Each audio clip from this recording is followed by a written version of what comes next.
네, 34번에서 38번, 죄송합니다. 네, 문제 보도록 하겠습니다. 자, 인간은 지식 체계의 형성을 위해 개념을 필요로 하는데, 자, 개념이란 여러 관념 속에서 공통 요소들을 뽑아내어 종합해 얻어낸 보편적인 관념이 바로 개념이다.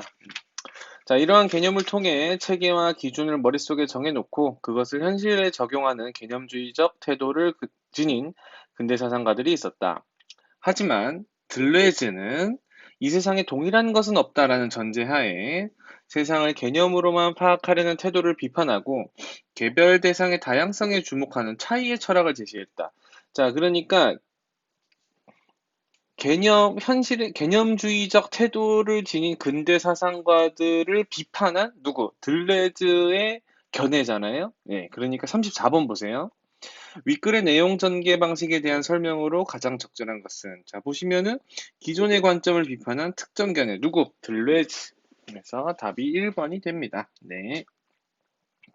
자, 일반적으로 차이란 서로 같지 않고 다르다는 의미로 쓰이지만 들레즈는 차이를 개념적 차이와 차이로 구분하여 자신이 말하고자 하는 차이의 의미를 명확하게 했습니다. 이때 개념적 차이란 개념적 종차를 통해 자 밑줄 치겠습니다. 개념적 차이란 개념적 종차를 통해 파악될 수 있는 어떤 대상과 다른 대상의 상대적 다름을 의미하며 자, 상대적 다름입니다. 차이란 개념으로 드러낼 수 없는 대상 자체의 절대적 다름을 의미합니다. 뭐 좀 어렵죠? 어려우니까 보세요. 소금의 보편적인 특성은 소금하면 떠오르는 게 짜다, 흰색이다, 이런 거죠. 그런데 이 짜다라는 것은 설탕에 비해서 짜는 거죠. 밀가루에 비해서 짜는 거고, 그쵸? 흰색이라는 것은 뭐 깨에 비해서 흰색이고 까만 색깔은 뭐 있을까요? 검은 콩가루 이런 거 그런 것과 다르게 흰색이라는 거지. 어, 그러니까 이런 즉 소금과 다른 대상의 상대적인 비교를 통해서 소금과 다른 대상들의 상대적인 비교를 통해서 개념적 차이가 형성되는 거예요. 개념적 차이라는 것은 다른 것과의 비교다. 비교에서부터 등장하는 것이다. 그런데 소금이라는 개념으로 동일하게 분류되는 각각의 입자들은 그 입자들마다 염도와 빛깔이 조금씩 다를 수밖에 없어. 당연하죠. 뭐, 유명한, 저기, 신안에서 만들어진 소금과 또 다른 지역에서 만들어진 소금과 바다에서 만들어진 소금과 죽염, 그러니까 대나무 그거를 통해서 만들어진 소금과 또 다 다르겠죠. 그러니까 각 소금 입자가 가지는 염도, 빛깔, 고유한 정도 차이에 해당하는 특성이 바로 개별 소금 입자의 차이 자체인 것이다. 그러니까 절대적인 것과 상대적인 것의 차이, 구분점을 두고 있는 거예요. 자, 개념적 차이로는 대상만의 고유한 가치나 절대적 다름이 파악될 수 없다고 하였다. 왜냐하면 개념적 차이는 다른 대상과의 비교를 통해 파악된 결과로 비교를 해야 되니까 그 결과로 다른 대상에 의존하는 방식이기 때문에 개별 대상의 고유한 특성이 무시된다는 거죠.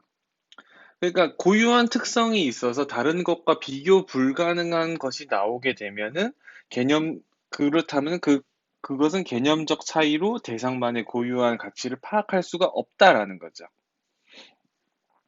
또한 들레즈는 개념이 개별 대상들을 규정함으로써 개별 대상을 개념에 포섭시키는 상황이나, 그러니까 소금은 이래야 한다라고 해버리거나 아니면 이러하기 때문에 소금이다라는 개념에 맞추어 세상을 파악함으로써 세상을 오로지 개념의 틀에 가두는 상황을 우려했다. 왜냐하면 이와 같은 상황에서 미리 정해둔 개념에 부합하는 개별 대상은 좋은 것, 그렇지 않은 것은 나쁜 것으로 규정되는 개념의 폭력이 발생될 수 있다는 것이다. 그러니까 새로운 개념의 탄생을 나쁜 것으로 볼 수 있다라는 거죠. 그렇죠? 말이 좀 어려운데 이렇습니다. 어떤 개념을 규정할 때 이 개념을 규정함에 있어서 다른 개념과의 비교를 하는 이 상대적인 차이를 하는 개념적 차이로는요, 개념의 폭력을 발생할 수 있다는 거예요. 우리가 알고 있는 개념 외에 다른 것들이 이거는 좋은 거야.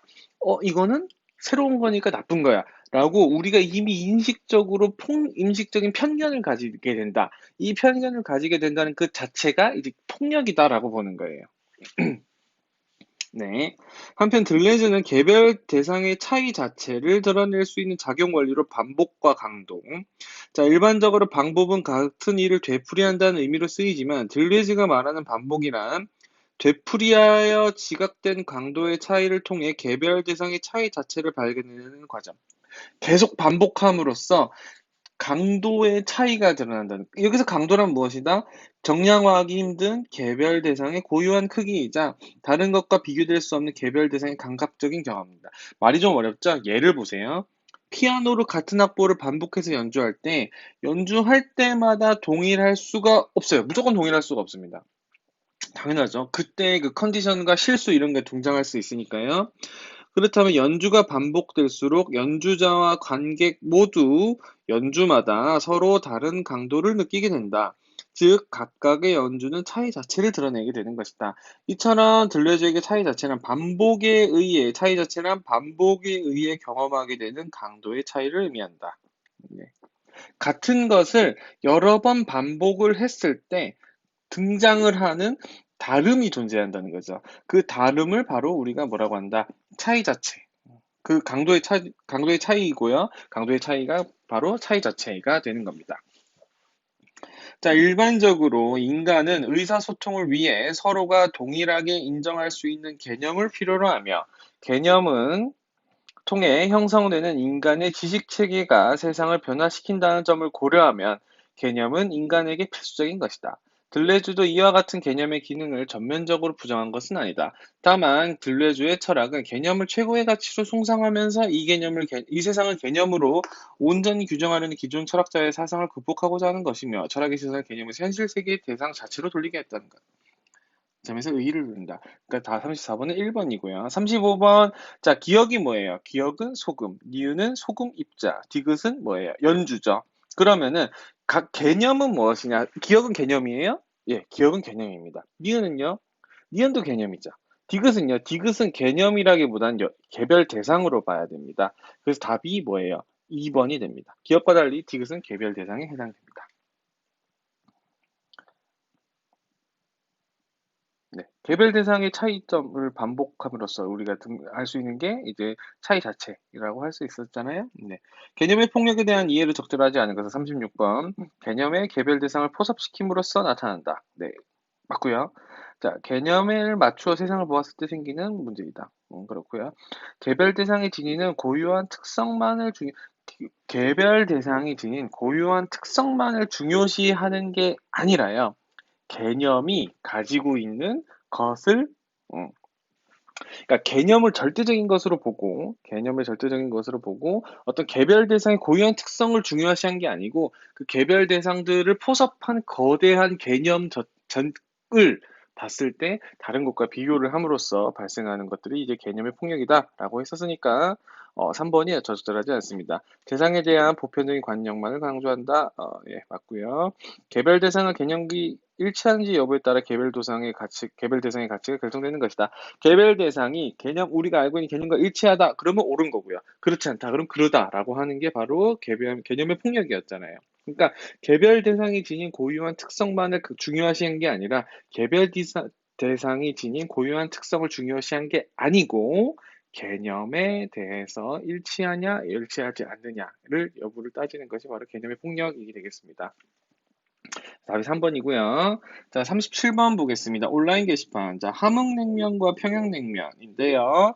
자, 한나는 두 냉면의 차이를 분명하게 알게 된 것이다. 한나는 냉면의 질인 절대적 다름을 알게 된 것이고, 너는 A를 차이 자체로 여기고 있는 거죠. 냉면 고유의 절대적 다름이라고 했기 때문에 차이 자체로 가야 됩니다. 상대적 다름일 경우에는 개념적 차이고요. 개념적 종차는 아닙니다.